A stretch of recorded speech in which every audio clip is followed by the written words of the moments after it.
Birleşmiş Milletler Yemen'deki 15 yardım programına finansman yetersizliği nedeniyle son verdi.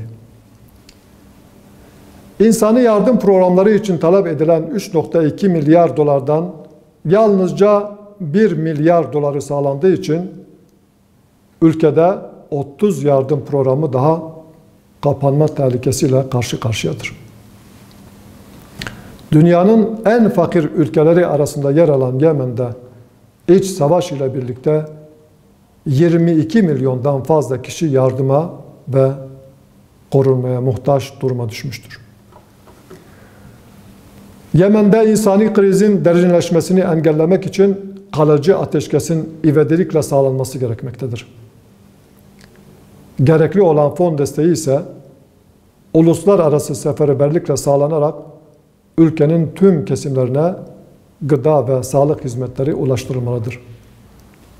İnsani krizin kalıcı olarak sona ermesi için çatışmaların süresiz olarak sonlandırılması, iç savaşa müdahil olan ülkelerin de kalıcı ateşkes ve barış için çaba harcamaları gerekir. Aksi takdirde salgın ve hastalık ve kıtlık yüz binlerce insanın yaşamını yitirmesine sebebiyet verecektir. 15 Eylül'de Bahreyn ve Birleşik Arap Emirliği ile ilişkilerin normalleştirilmesi anlaşması imzalayan Siyonist rejim 5 ülke ile daha ilişkileri normalleştirmeyi hedefliyor. ABD arabuluculuğunda başlatılan normalleşme görüşmelerinin bölgedeki öncülüğünü Suudi Krallığı yürütmektedir. Bölgesel sorunlarda kutuplaştırıcı bir politika izleyen krallık bugün Siyonist rejim lehine başlatılan normalleşme sürecinin garantörü konumundadır.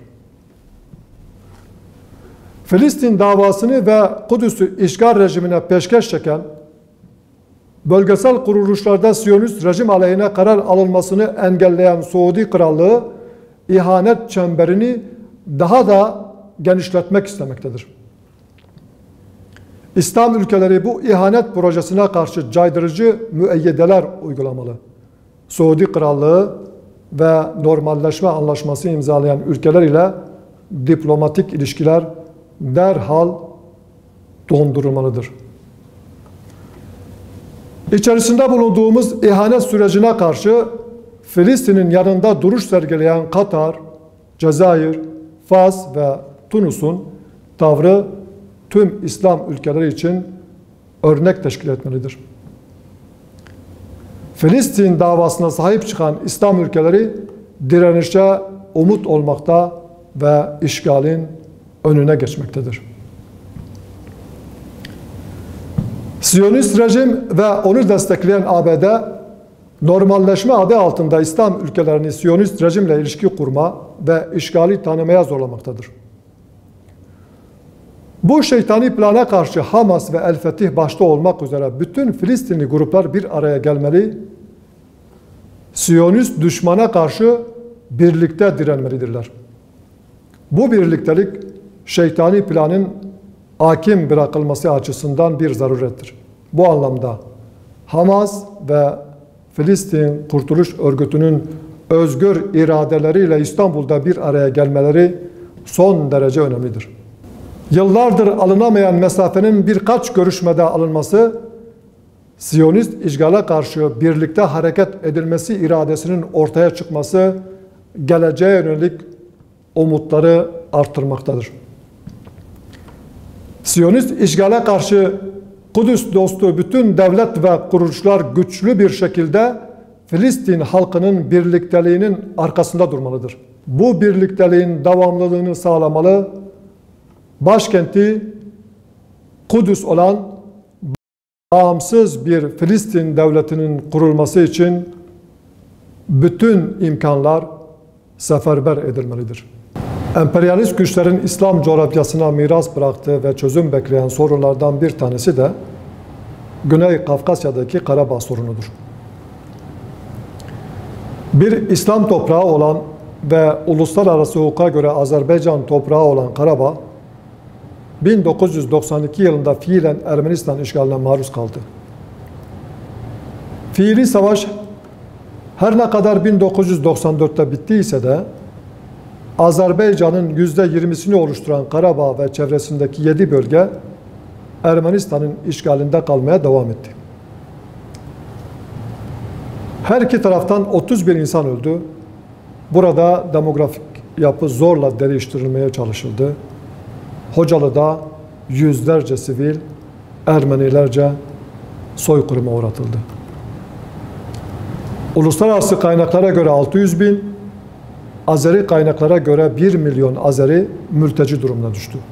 Bu mülteciler hala topraklarına geri dönmeyi bekliyorlar. Soruna kalıcı çözüm bulma adına farklı tarihlerde yapılan girişim ve müzakereler 2009 yılında iki tarafın da kabul edebileceği bir noktaya getirildi. Ancak Madrid prensipleri adını alan bu taslak hiçbir zaman hayata geçirilemedi. Ermenistan'ın işgal ettiği topraklardan çekilmemesi ve 1 milyon Müslüman mültecinin dışarıda kalmaya devam etmesi kabul edilebilir bir şey değildir. Bu nedenle bölgeden gerginlik ve çatışmalar hiç eksilmedi. İki taraftan onlarca kişinin hayatını kaybettiği, yüzden fazlasının da yaralandığı son çatışmalar bir kez daha gösterdi ki soruna acilen bir çözüm bulunmalıdır. Her ne olursa olsun fiili işgal mutlaka bitmeli, yerlerinden çıkarılan 1 milyon Azeri'nin topraklarına geri dönmesi sağlanmalıdır. Ancak savaşın bir çözüm olmadığı defaten tecrübe edilmiştir. Karabağ'da patlak verecek bir savaşın sadece Kafkasya ile sınırlı kalmayarak ilgili bütün ülkeleri de içine katacak bölgesel bir savaşa dönüşebilme potansiyeli gözden uzak tutulmamalıdır. Küresel güçlerin bölgeyi hesaplaşma sahasına dönüştürülmesine engel olunmalı ve diplomatik yollar sonuna kadar kullanılmalıdır.